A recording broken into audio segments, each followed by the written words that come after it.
Hello, everybody. You're listening to the Attempts Adventure Podcast, a podcast about finding little adventures every day and making life more interesting. I'm your host, James Barrett, joined by my co-host, Michael Desrosiers. How are you doing today, James? I am doing great. How are you?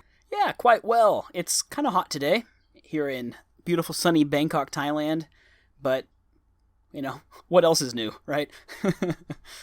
Here it was -2 2 weeks ago, and today it was almost 80, so that was fun. God bless Texas. It's a wild ride. So, my friend, usually we would start now about talking about what new thing we did this week. Right. However, it's been a day since we talked. Yes. So, why don't we just start off by, have you done anything new recently? Yes, I have. This week, actually yesterday, I went to a brand new park. The Chulalongkorn University Centenary Park. It was built, kind of as its name suggests, for the 100th anniversary of Thailand's oldest university. It was named after King Chulalongkorn, or Rama V. It was a beautiful park, and it was built with a very ecologically minded design. It's sort of built on a slope which somehow conserves water. I'm not really sure of the ins and outs of the environmental science behind it all, but it's a really interesting design, a very kind of modern urban park. And it's just so nice to have these green spaces in the middle of Bangkok. Especially Bangkok. At times it can feel claustrophobic. Yeah. It's a very tight city in places. Mm-hmm. It's a beautiful city. I love it. It's probably my favorite city that I've been to. But there are times where it's like, you've been to New York City, right? I have. Yeah, it's like when you're in New York City and you're walking around and then you walk into Central Park and it's just sort of like, it's like a deep breath. Exactly. So Bangkok actually has a lot of parks. The Thai government has done a very good job of building these public green spaces in the city. Yeah, while you were talking, I looked it up, and apparently it was also made because Bangkok is slowly sinking by about 2 centimeters a year, and the parks throughout the city are used to help water absorb back into the ground rather than sit on top of concrete. Yeah. I think there's plans to have even more parks. That's what this article says. The sinking is a real problem, and the flooding is a real problem here, especially during the monsoon season. And Bangkok was known as the Venice of the Orient. There's a ton of canals and rivers that run through the city, which certainly don't help the flooding either. There's actually a science fiction book called The Wind-Up Girl, which takes place in a future Bangkok where the city is so far underwater that it has to have a giant seawall built around it to protect it. Really interesting. I would recommend it just if you're interested in Thai culture or Bangkok, or if you're just interested in sci-fi in general. Quite a good book. Check it out. Well, James, what about you? Did you do anything new recently? Well, recently I took a trip to New Mexico. Mm-hmm. And for the first time, I tried New Mexican food. Nice. And it's pretty good.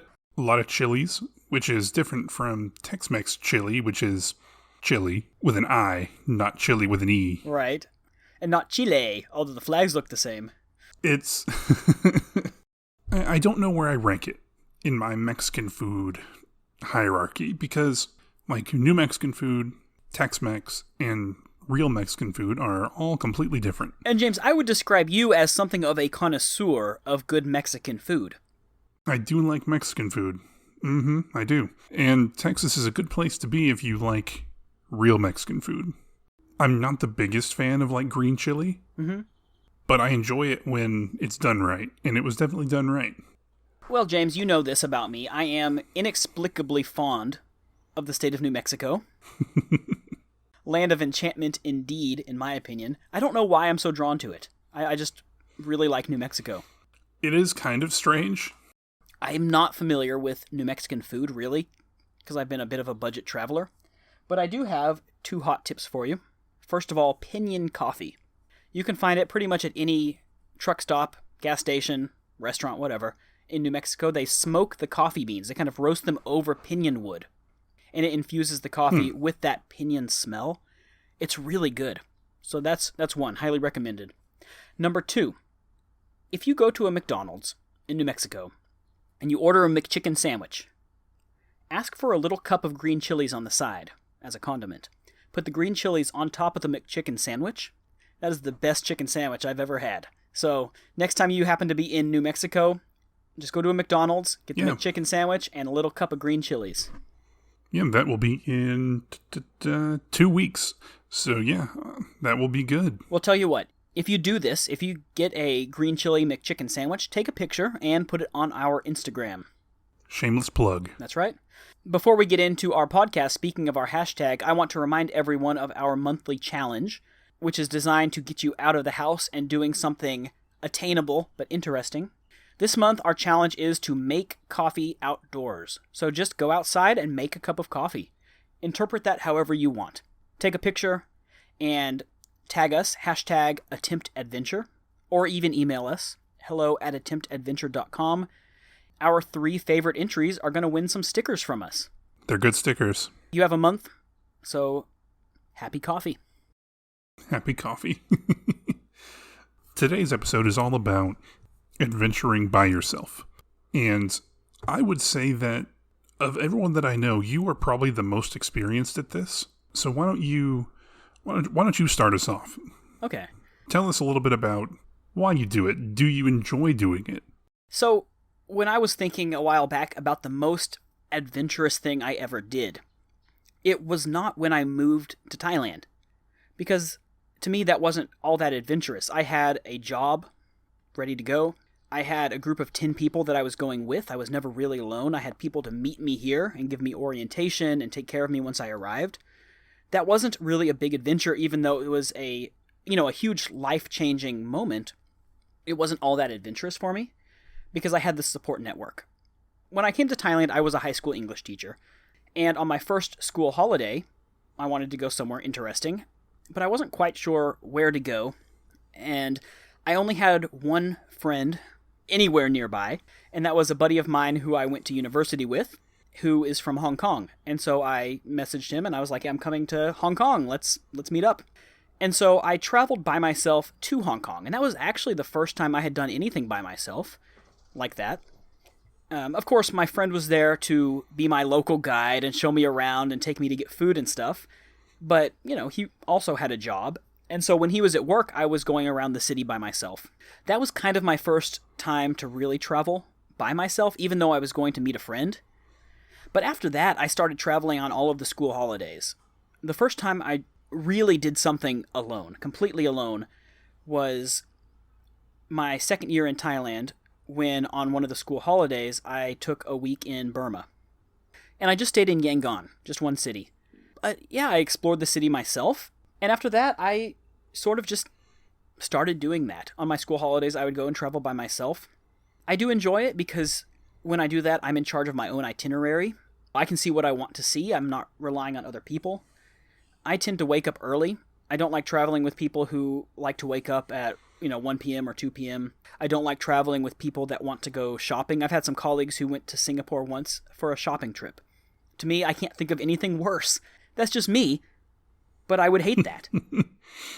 And if that's what you like, you're completely entitled to do that. Some people love that. But I would hate to take a vacation and spend it going shopping. In my opinion, shopping for clothes is a hellish experience at the best of times. I would rather just run to Kohl's, buy the first pair of cargo pants I can find, use my Kohl's cash, and get a fantastic discount. So the reason I like traveling alone is because I can travel in the way that I like to. Now, I do like traveling with people, as long as they share the same interests. I like traveling with you, James, because we like to see the same kind of things. We operate on a similar schedule. Mm-hmm. We're both interested in the same types of travel. I like traveling with my fiancée for the same reason, because she's interested in the same things that I am. But I'm comfortable traveling alone now. It took a while to overcome some of the barriers, but by throwing myself into a country like Burma, which is not necessarily an easy country to travel to solo, I think I just sort of, I adapted. I became comfortable doing it. The first time I ever traveled by myself, the first time I really traveled by myself, not just including, a flight somewhere was actually when I came to visit you for the first time. That was the first time I'd been anywhere other than Canada. When you had that crazy layover in China. When I had a 17-hour layover in Shanghai. Yeah. That was sort of my first experience of international travel, which China is not the easiest first experience of international travel. Mm-hmm. Nothing's in English. No one speaks English. And so you learn real quick and you adapt really quick. The first experience I had like exploring somewhere was that when you had to work when I visited you. And I was like, well, I'm just going to go explore. And I took the river taxi and I went to Old Town and I went back to Golden Mount and got a tea and walked around. And it was a very, very enjoyable thing. But it was not something that was necessarily in my comfort zone. But once you sort of realize that everywhere's the same. Not the same stuff or the same people, but there's no reason to be any more, quote-unquote, afraid of somewhere because it's not in your country than if you were otherwise. Yeah. I would say I enjoy it. I think I prefer traveling with people, but kind of like you, that share the same sort of goals in the trip. Right. And like now that I'm with my fiance, we want the same things out of trips. I want to experience more travel by myself, but at the same time, I don't need to, if that makes sense. Yeah. When you first started traveling throughout Asia, I don't want to say this because it makes it sound like you don't have friends. You know what I mean?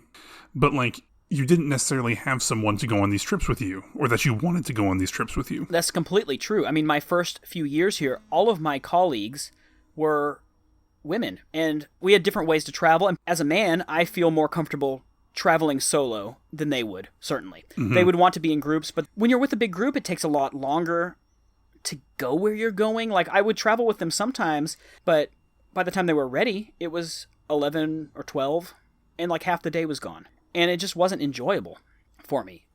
When I'm on a trip, I want to be up and going by like 8. Yeah, and after my first year, I mean, a lot of my friends had left, and when you're an expat, that's just one of the realities of expat life, is a lot of the friends you make are here for 1 or 2 years, and then they go. And so I realized early on it was just easier to travel by myself. I mean, I had colleagues, but also you don't necessarily want to travel with your colleagues. I mean, we already lived in the same apartment building. We worked together. I didn't really want to see them on my holidays as much as I liked them, you know? Now that you're with your fiance, and I say like now that you're with, like you haven't been together for 6 years. I don't even know, 6 years. Have you traveled alone since then? I have. The nature of my visa is very complicated, and I still have to participate in this thing called a visa run, which means every few months I have to just travel outside of Thailand to apply for a new visa and come back. There's ways to avoid that in the future, but a lot of them require having a certain amount of money in the bank account, and I just don't want to do that. So I have traveled alone on my visa runs. Mm-hmm. Obviously not this year. Because of COVID, I've been on a very nice emergency visa. But the year before COVID, 2019, yeah, I went to Siem Reap, Cambodia to get a new visa. I went to Kuala Lumpur, Malaysia. I flew home to the U.S. twice, once in the summer and once at Christmas time. Got new visas there, and I traveled in Japan on my way home. Usually it's just for 3 or 4 days. I try to make a very small vacation out of it. It's something I have to do anyway, so I might as well enjoy it. Right. I wouldn't mind going on a trip by myself. And I think maybe if I was doing something like going skiing or something like that, I would be more okay. Because my favorite trips are where you go to national parks and you go see nature and you go to these little towns and things like that. Those are my favorite. I don't want to say you need someone to experience those with, but it enhances it. My type of travel for my visa run has me going to cities, like, for example, Kuala Lumpur. You can go there by yourself. You go to the museum. You go and you can get some food by yourself, some street food, and you can see these historical sites. You can go to the National Mosque. You can go to tourist places. And these are fine to go to by yourself, especially museums. But if you're traveling in nature, you want someone to share that with. Some people, I'm sure, love traveling to national parks alone. I wouldn't either. I wouldn't have as much fun in a national park or in somewhere in nature by myself. Yeah, and I think that there's also kind of a stigma with it. I don't know why. But I do think there is, maybe not as much now. I would say not here in Southeast Asia. I think there's a ton of solo travelers because it is an easy place to travel and a safe place to travel. I mean, there are men and women who go solo traveling here. But in the U.S., I think you're right.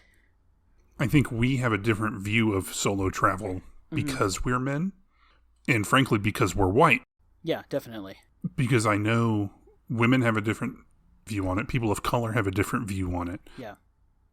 Like my fiance, I don't know if she would travel by herself. I think the realities of the world are, as they are now, make it risky. Well, especially in the U.S., I think here in Asia, race is not a factor as much as... No, not as much. As sex, I think. But even so, there are a lot of women who travel solo in Asia, you know, because I think it is safer here. Let's talk a little bit about overcoming the fear of traveling by yourself, because there is fear that goes with it. It kind of goes away over time. I know I'm extremely comfortable traveling by myself now. I haven't had many vacations, but I've done a lot of travel by myself. In China, I figured out how to get from the airport to my hotel and a restaurant and back and everything else. When you have to figure things out, it becomes easier. And when you have to rely on yourself, it becomes easier. That's one reason I think it's good to travel a place like China or like Burma that puts you completely out of your comfort zone rather than just going to Canada or England, because then you're still kind of in your comfort zone and it doesn't really force you to grow as quickly as it does if you're somewhere where you don't speak the language, you don't know the culture, you don't know what to eat, and you have to rely on yourself a lot more. And language barrier is no joke. It is a very surreal experience to be sitting there with someone and you're both saying words and neither of you have any idea what the other is saying. There are ways around that now, but China is hard because most of those sites are blocked. You can't get on Google. You can't get on these things. And so everything that I would use to help me doesn't work. Mm-hmm. You figure it out. I remember I was sitting there and this lady came and sat kind of next to me. And then she started talking and I assumed she was on the phone or something like that. But then I looked up and she was talking to me. Mm-hmm. And I, tried very politely, I have no idea. I don't know what you're saying. I don't speak Chinese. And this poor girl was trying so hard. She knew maybe 2 or 3 words in English. Right. At that time, I was downstairs. I was laying on a bench because I'd been there for 15 hours. I think she was trying to make sure I was okay, which was very nice. All the people in China I met were very nice. But it's such a weird experience, and language barrier is no joke, but you just adapt to it. Mm-hmm. And you say, well, I don't understand anything in this country, so I guess I'm just going to figure it out. But I remember getting dropped off at the airport to leave the United States, and I was nervous. I was really, really nervous. And I've flown my whole life. I've never had a problem traveling on planes. But I had never done anything like that. And I don't know if afraid is the right word, but extremely anxious. I didn't know what to expect. So, what are your tips for overcoming that? Maybe if you're a first-time traveler. Well, I think maybe take a fairly short trip. Then if you end up hating it, okay, it's only 4 days. You can stay in a hotel for 4 days if you're completely miserable. But I honestly think just force yourself to get out there. Buy a good guidebook. When I went to Burma, I had a copy of the Lonely Planet book, and there was a self-guided walking tour of historic Yangon. And that was the kind of structure that I needed on my first day. So I just started at point 1. I followed that guide. I read about each place, took some pictures at each spot, and the self-guided tour from the Lonely Planet book ended up in a traditional Burmese tea house. Sat down, I had some Burmese milk tea, and it was a really local place. It was really good. I ended up ordering some noodles. Some people tried to talk to me. People were super friendly, but it put me in this really local place. But it wasn't somewhere that I was just going on my own. I would have never wandered into this place on my own. I was just following the self-guided tour from the Lonely Planet book. And that kind of structure was really helpful. So get a guidebook, a physical paper guidebook. Internet's not always going to work as well in other places. Even if you have a SIM card, even if you have roaming, some things, like you said, are going to be blocked. Some things just aren't going to work the way that they would, so get a real book. Yeah. For sure, research about it. Find a list of places that you want to see. If you're uncomfortable, if you feel too exposed, put your headphones in. Nowadays, if you wear headphones and a mask and sunglasses, you're kind of in a little shell. And if you have any kind of anxiety at all, it kind of gives you this comfort blanket around your head. You know, you don't have to talk to people. Don't be afraid of being rude. You don't have to talk to someone. You can ignore people if you're uncomfortable and just keep walking. And if you get a bad feeling, then leave. I mean, it's easy as that. I think that really the tip is just like you have to force yourself to do it, but be aware of your surroundings. Pay attention to where you are. And just kind of understand the country a bit before you go. I think being aware of your surroundings is a big part of feeling comfortable, because you should just do that everywhere, no matter where you are. Right. If you're aware of your surroundings, you are in control of the situation. Keep your eyes open. Just look around you, and if things are starting to look weird, then leave. Right? Yeah.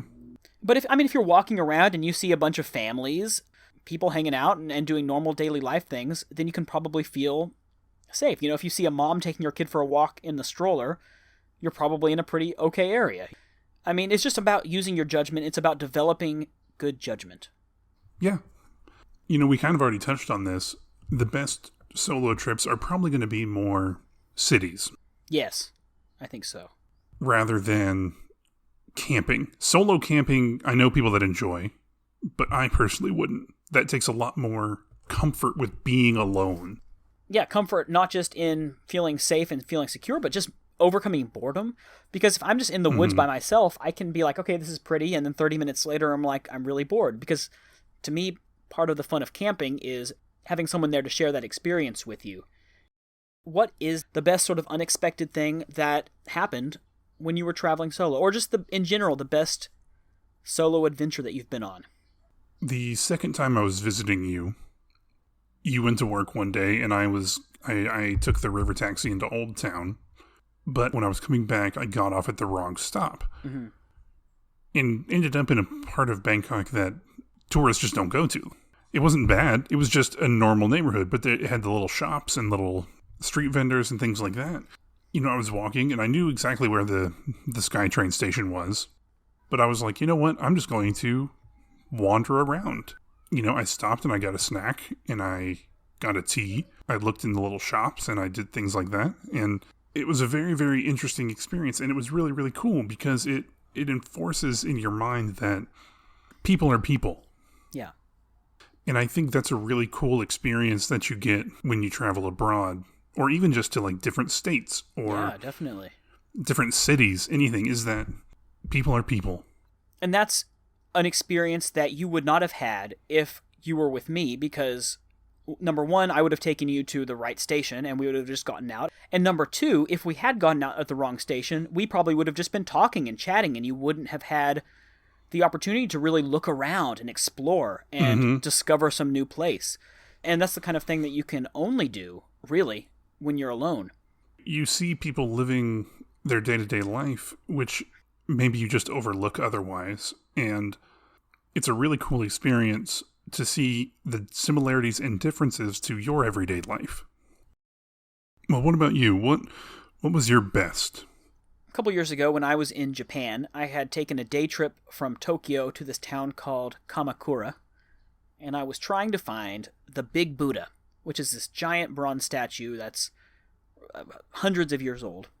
And I had gone to some temples, and I was trying to navigate, but I didn't have phone data. So I had a paper map. I saw a sign that said, Big Buddha, this way. And I was like, okay, here we go. So I started walking, and this path took me up into the mountains. And it had been rainy, and it was very muddy, but it was also very green and very beautiful. And I sort of started wandering. Now, if I had been with a friend, probably would have found a better way to go, maybe even shared a taxi, but taxis are kind of expensive in Japan. So I decided I was just going to walk because I didn't want to pay that money by myself. This path I took was a really circuitous route that took me high into the mountains above Kamakura. I mean, I could see all the way down to the beach, far in the distance, the ocean. I could see the whole town, and it was beautiful. like I said, it was really green. It was like being in sort of a jungle, a Japanese jungle. And I ended up in this kind of like mountain retreat. It was just this cafe in the middle of the mountains, all by itself. And at that point, I was kind of cold and kind of hungry, and I stopped in at this cafe.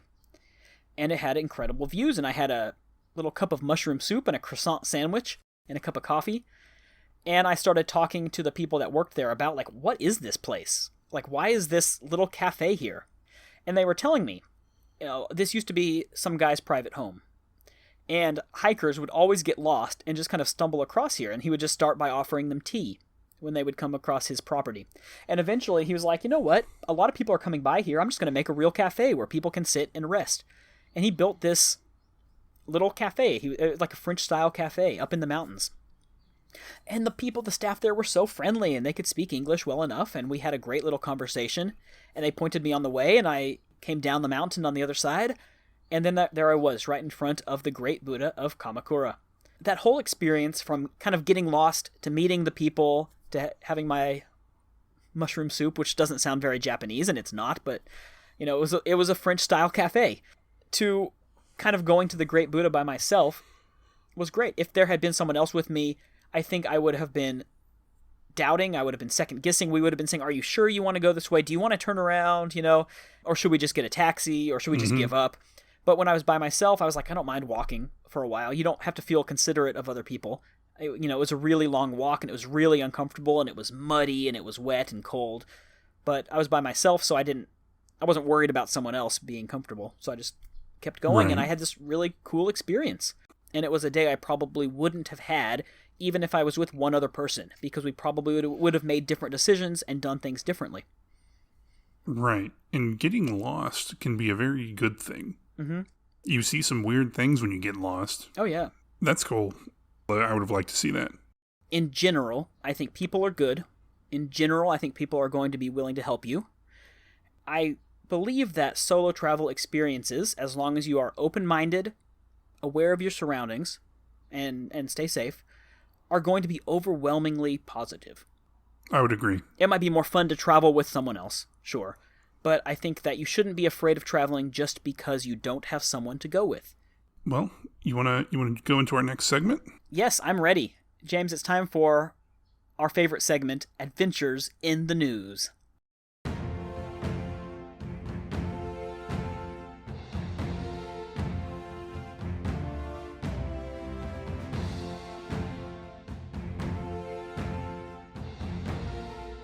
Mine is not so much an adventure. However, it is adventurous.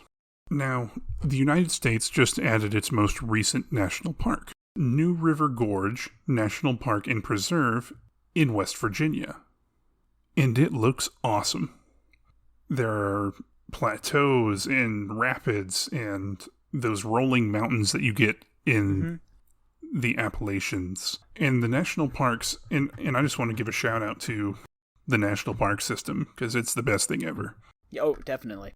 I wanted to bring attention to this national park in particular, New River Gorge in West Virginia, and encourage people to go find your nearest national park, because they offer experiences like you wouldn't believe. Several years ago, James and I went to Carlsbad Caverns National Park, and instead of just going to the big cave that everyone goes to, we signed up for a very small group tour at a place called Spider Cave, which was a caving experience where we had to have, knee pads and a headlamp. And it was like, 10 people, maybe? Yeah, 4 hours of caving and 10 people, yeah. It was very inexpensive, and it was awesome. It was just an incredible experience that you would never find anywhere else. Mm-hmm. And these are the types of things that the national parks offer. This is really cool, James. I'm reading this article. It says Lower New River is famous for its Class 4 and 5 rapids. So if you're into rafting, that's super cool. Truthfully, I feel like West Virginia is really overlooked as a state. Mm-hmm. It's beautiful. Yeah. It's a beautiful state. That is definitely on my list of places to go. But I just sort of wanted to use my segment this week to bring attention to the national parks. They're just a wonderful, wonderful thing. For all the problems that the United States has, the national park system is a very bright spot. I would argue that they might be one of the greatest contributions the United States gave to the world, but that there's also a great system of state parks. Most states have wonderful state parks. Go try those. Not really an adventure, but it opens the door to adventure. So yeah, there we go. Cool. West Virginia, quite honestly, had never really been on my radar. No, I'd never wanted to go to West Virginia until this. You know, it's almost heaven, from what I hear. Mm-hmm. Even though I'm pretty sure the stuff he mentions in that song aren't in West Virginia. I think they're in regular Virginia. They're in regular Virginia. Good singer, quite poor at geography. It's because he couldn't... It was either say West Virginia, saying as like the west part of Virginia, because he couldn't say Western Virginia. It didn't fit. Well, any other state you can do that. You could say West Texas. But when you have a state called West Virginia, like, you know, that actually brings up a very valid point, is if you live in like North Dakota, but you're talking about the southern part, do you say South North Dakota? Like, how do you refer to that? Because that's awfully confusing. I think you would say like South North Dakota. South North Dakota or Southern North Dakota. Yeah. Well, that's about all I got for the day. Well, ladies and gentlemen, thank you as always for listening to our podcast. If you have a topic that you would like us to talk about, feel free to shoot us an email. You can find us at hello@attemptadventure.com, or just go to our website, attemptadventure.com, and click on the contact button. You can also find us on Facebook, Instagram, and YouTube. We are Attempt Adventure on all of those. Coming up, we have some really interesting topics. We have a couple great guests that we're going to be interviewing, so stay tuned for that. And as one last reminder, don't forget to participate in our monthly challenge, which is to go outside and make a cup of coffee. Take a picture and either share it to us on Instagram, #AttemptAdventure, or email us at the aforementioned email, hello@attemptadventure.com. Till next time, keep adventuring.